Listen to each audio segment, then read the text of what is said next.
Good evening. We bring you the latest in the world of sports. I'm Paolo Del Rosario. We give you the conversations you want to hear from your favorite icons and athletes. I'm Diego Dario. And in tonight's game plan, we'll break down the potential scenarios leading up to the Final Four as the UAAP men's basketball elimination round comes to a close. We'll also take a look at the other side of the UAAP basketball court as we preview the semis matchups for the exciting women's tournament. And we'll catch up with the Cignal HD Spikers as they continue their campaign in the 20 PVL Reinforced Conference semis. Buckle up, sports fans. Let's get in the game.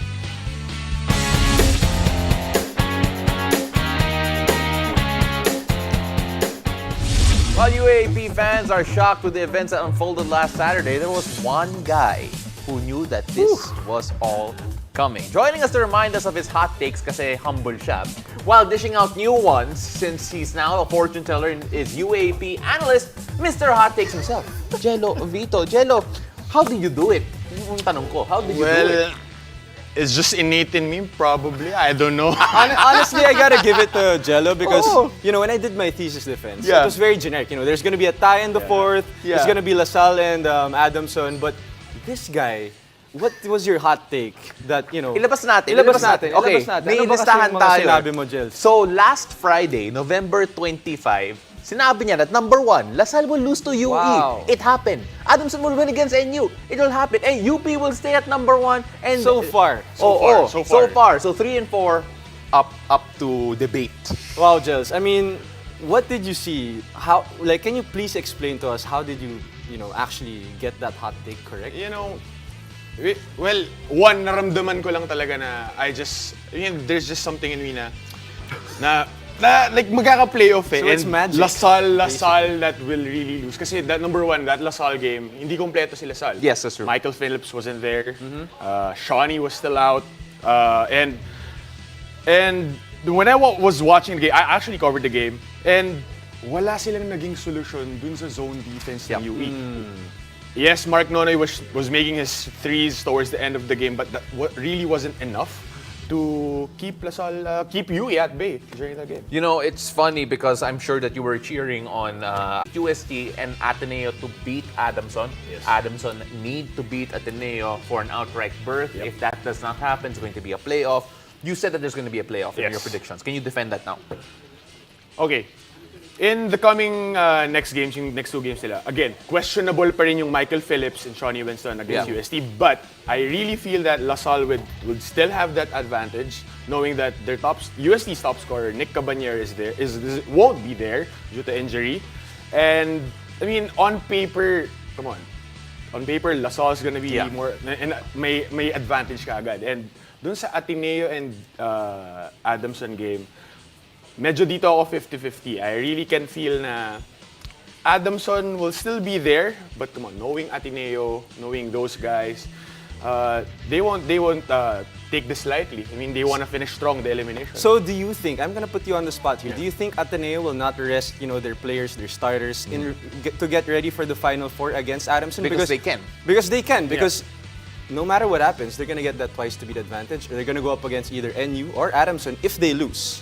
You know, with Ateneo, Coach Tab would probably start all out. Like, first half, like, all out na yan. To give their star players time to rest for the playoffs. Kasi again, pagdating ng dulo, hindi na hahayaan ni Coach Tab na gamitin pa yung iba niya. Kasi magiging crucial yung next game. Kahit sabihin na natin, Ateneo wins that game, magna number 1 sila, they still have that rest before that Final Four. You know, you take a look at Adamson right now and Jerome Lastimos. A lot of people thought that, okay, so wala siya for a while because of injury. And he came back as if hindi siya na-injure. Grabe yung mga ginagawa niya.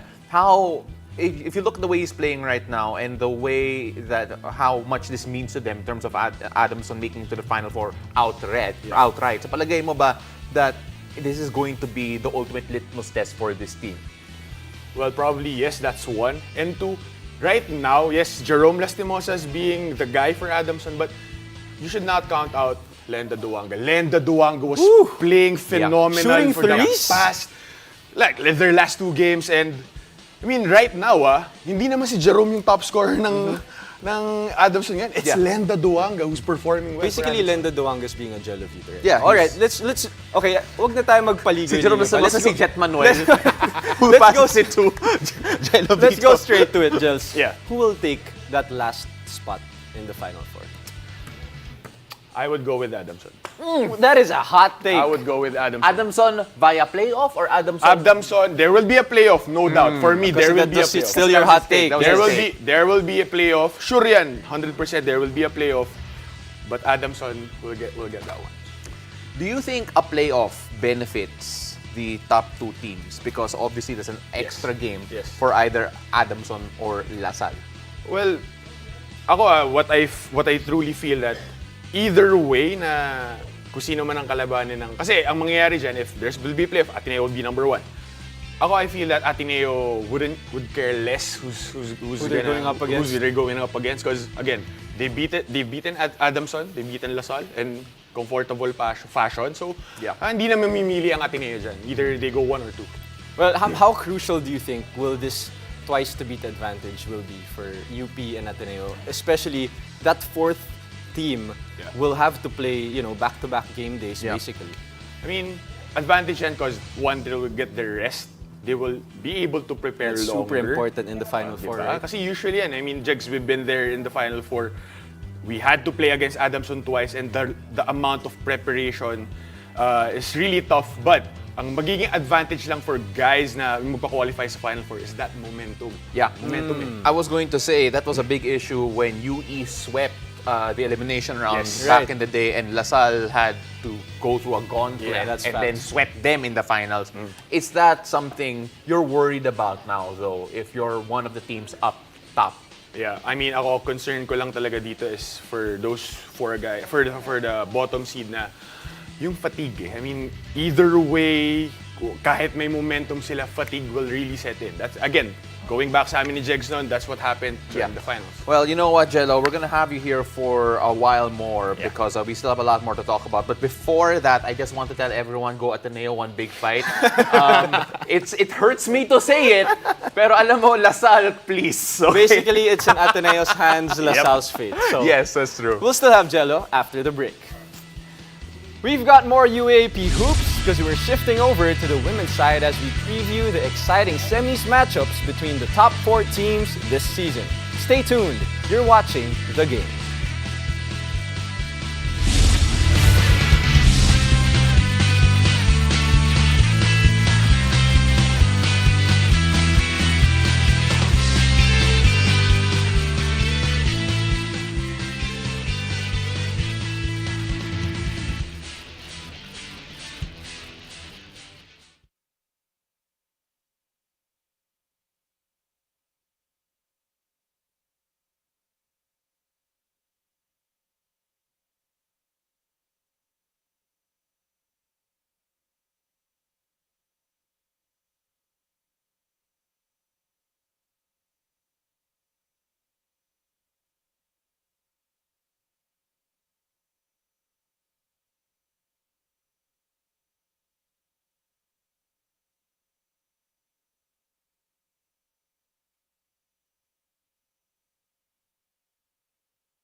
Welcome back to the game. The UAAP Season 85 Women's Basketball Tournament is down to the Final Four, and who better to tell us all about the exciting games than a 5-time UAAP champ? Is still with us, of course, is Jello Vito, and the legend herself, Jack Daniel Animam, alongside this guy. All right, the reason why the reason why Jello's here, Pao, the reason why Jello's here is because Jello has experience in the Final Four, si Jack wala. Because straight to the finals to the siya, finals sa lahat palagi. ng UAAP season na linaro niya. Just to remind everyone, first Final Four to in the women's basketball tournament since 2014. Jack doesn't know how that feels. But, Jack, you were there nung natalo yung NU for the first time in forever. Ano yung reaction mo? Because this, again, the only reason why there's Final Four is kasi natalo yung NU. I mean, first, kudos to Lasal. But then, nung nag-him na yung NU, parang that's the first time in like almost 9 years na second kinanta yung hymn. So, I cried kasi parang I felt for the players. I mean, that's history right there. But NU's still the #1 team Yes, in that's the true. UAAP. So nothing's gonna take that away from them. So let's talk about the matchup dito sa Final Four. NU #1 against #4 seed Ateneo. What makes this matchup very exciting? Yung last round, second round, medyo dikitan yung laban nila. And ngayon, since this is a whole different level, since it's the Final Four, higher stakes nandito. I mean, NU has twice to beat advantage, but also Ateneo's gutsy. So kung they can, hold on until 40 minutes playing together, I think they have, I want to know more about Ateneo, especially mga players. Because if you go through the NU team, maraming national team players, maraming national team pool members. But then you look at Ateneo, who are you looking at the most na? Who will probably give NU the most problems? I think Casey De La Rosa and Jasmine Hoss Bakit? 1-2 punch. will really do the damage. I mean, I don't know if you saw Casey play already, but she's so good. Like, she's really good. I envy her. Like, her moves, her athleticism, her body. And as a rookie. As a rookie. And rookie, As a rookie. yeah. And And putting up Jack Animam numbers 27, in a rookie, di ba? In a rookie 14, season. 20, 2020. Wow, rookie. Of course. And then it's going to be interesting. Si Jazz Hoson naman. Big girl si Jazz Hoson. Yep. She has the balls to take the most crucial shot. Clutch. Yeah. Clutch. And what I've noticed with Jack, with Jazz Hozon. You can also tell us what about Jack. When I saw Jazz Hozon play this season, parang he can take over the game. Parang kaya niyang ilapag yung mga players in the right spots. Ganun siyang point guard. And Jack and I actually covered Ateneo before. And Jazz basically is a hooper. Yeah. Pag may tinatawag yung coach na play, she won't follow it. She'll just run a pick and roll. Basically, that's who Jazz is. But they're in the Final Four for a reason. And it's because of her and Casey De La Rosa. System breaker. Yeah. Yan yung Angel Sorada at si Mika Cacho, yan yung mga binigay mo ng pangalan who will stand out for NU here. And I think we've talked about Angel before na sinabi, but you saw a bit of yourself in Angel. Do you still see that now? I mean, yes, I think now na Final Four, like first time. So, I think she have yet to find her rhythm. Yung giggle niya, yung giggle niya. I know and I believe in her na in this coming game, makikita talaga yung real Angel Sorada. So, what would it take for NU to, make it back to the finals against Ateneo? What do they have to do? I think, yung games na napanood ko, they were out-rebounded by some teams na hindi naman Hindi yun dapat. mangyayari kung nandun si Jack. I mean, hindi naman. But, Siyempre naman. I mean, they're also like tall. So, I mean, if they can control the boards right away, I think they're gonna pull away from the start. Pero Jack, ang question ko lang, since yun nga, Ateneo knows na may talo na si NU, isa.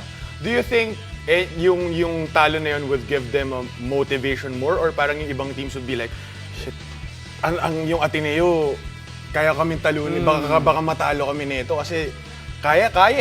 So, anong tingin mo dun? So yun na nga, parang lahat ng teams, they're gunning for NU Yeah. na matalo, di ba? And Lasal did that. So I think going into this game, yung Ateneo has that mentality na, may talo na yan. Yeah. So, They're beatable. They're beatable. Di ba? You know, just to remind people, kanina na-mention si Casey De La Rosa, she was actually an MVP sa NBA Without Borders camp in Australia. So, That's the kind of quality I mean, they're for all going the up people against. there, you guys have to watch this. You have to watch. You have to watch. Yeah. This guy is basically These girl girls. lady is basically a monster on the boards. Now, let's move on to the DLSU UST matchup on the other end because, we have to talk about them also. LaSalle in particular, what impressed you the most when you saw them take down NU? And of course, what impressed you what makes you hopeful for them to make it to the finals against UST? Well, nung game na yon, they were really patient. They're moving the ball so well. They know when to give the drop passes.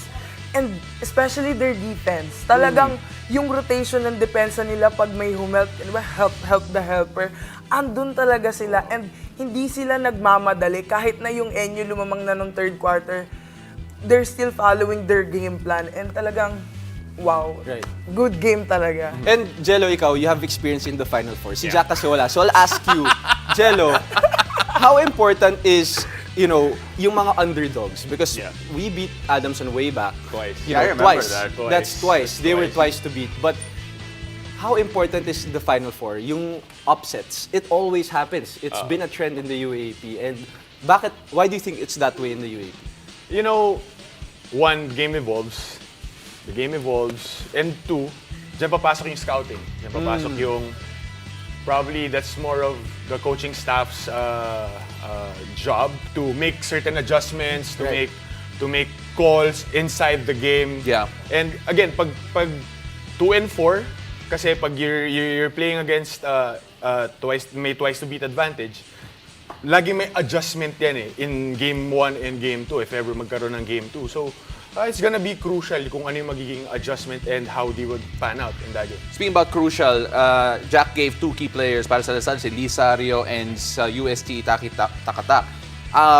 It's interesting kasi may keys to winning ka din. And I'm gonna bring that up here. Kasi you say, for LaSalle, kung si Amang Torres can facilitate well, easy win siya. But for you, she's not your key player. So, tell me why Lisario yung key player mo and of course, why Amang Torres will be key also for LaSalle if she facilitates well. Kasi Lisario, I mean, there's a lot of shooters in LaSalle team right now. I mean, there's Binaohan, she can shoot perimeter, grabe. That game. So and Lisario, why she's my exciting or key player kasi she can shoot the lights out. And Ameng Torres, if she can facilitate well, it will open up. It will get to the shooters. Yes. Gets. And Jack, for UST, usually itong UST, nakakadikit to sa NU. And you have experience playing against UST. Yes. What makes UST also a contender when it comes to the Final Four? Gutsy defender Sobra. sila. Yeah. Sobra. As in yung tipong maiinis ka kasi they were all up in your face. Talagang you have to control your emotion, follow the game plan, and talagang, be patient. Yeah. Well, patience is always going to be key. And for those who want to catch all of the action, don't forget to catch the UAAP Season 85 Women's Semifinals happening tomorrow at the Big Dome. The defending champs, the NU Lady Bulldogs, will face off against the Ateneo Blue Eagles at 9 a.m., while the twice-to-beat De La Salle Lady Archers go up against the UST Golden Tigresses at 11 a.m. Tune in to One Sports and the Varsity Channel, Cignal 263 HD, and Cignal Play Premium to catch all of that. Maraming salamat, Jack. Maraming salamat, Jello. Really appreciate the time that you gave. And of course, all of the hot takes and semi-hot takes all around. Maraming salamat. Thank you. Thank you. So after the break, we'll hear more from the Cignal HD Spikers as they keep their eyes on the prize in the PBL Reinforced Conference. Stay tuned. You're watching the game.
The Cignal HD Spikers have been finding their groove in the PVL Reinforced Conference. Now, right after their statement win against the Grand Slam-seeking Creamline Cool Smashers, and before their win today against the Petrogas Angels, we caught up with team captain Rachel Andapi's 25-year-old American reinforcement, Ty Berea, and head coach Jack De Los Santos. Pardon me, I meant the 3-1 loss against the Petrogas Angels in this latest episode of Inside the Game. Hello, we're Cignal HD Spiker.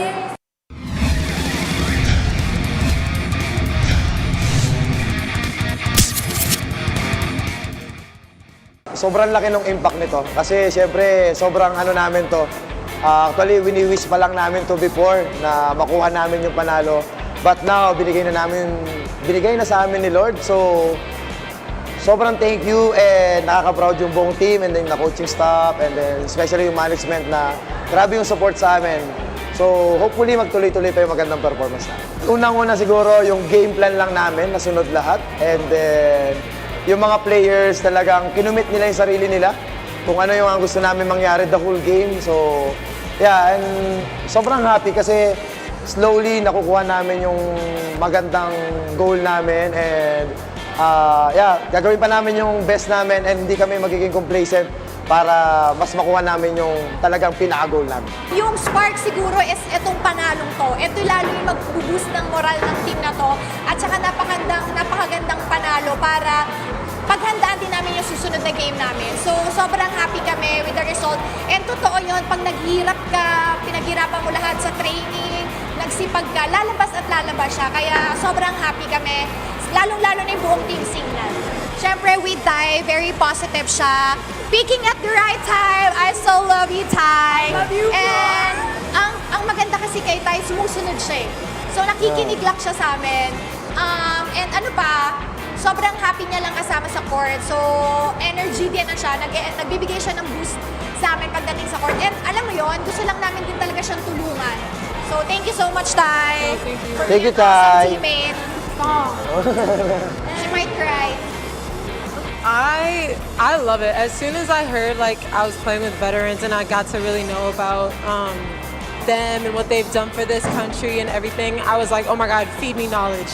Like, teach me, learn me something. Like, I'm here to learn. From the first day of practice, I told Rachel, like, if you see anything, if you want me to fix anything, just let me know. And so they've really helped me. And just the maturity that they can exemplify on the court.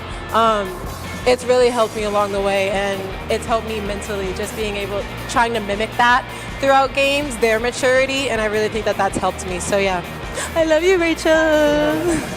Okay, she's not here, I'm sorry, but this one stuck with me. Cez gave me some really good advice. She said, I personally probably worry about my team too much, a little too much, where I stop focusing on myself, and sometimes if I just focus on my game and doing right by myself, it enables everyone else around me, and so that's really what I've been trying to do, and it's really been working. Ibigay pa namin yung best namin kasi marami pa kaming gustong gawin at we will still stay humble and be ready lang sa lahat ng mangyayari. Sa lahat ng sumusuporta, syempre sa Cignal, sa Team Awesome Nation, and sa PVL, maraming salamat. Lalong-lalo na through ups and downs, andyan kayo, manalo kami, matalo kami, hindi nyo kami sinukuan. And para din dinededicate din namin tong game namin to para sa inyo. Maraming salamat. Keep supporting. I just want to thank y'all for your loyalty and your patience. I know we didn't get off to the best start, but you guys stuck with us through it all, and look at us now. We got one more game and we're in the finals. So we'll keep going if you keep going.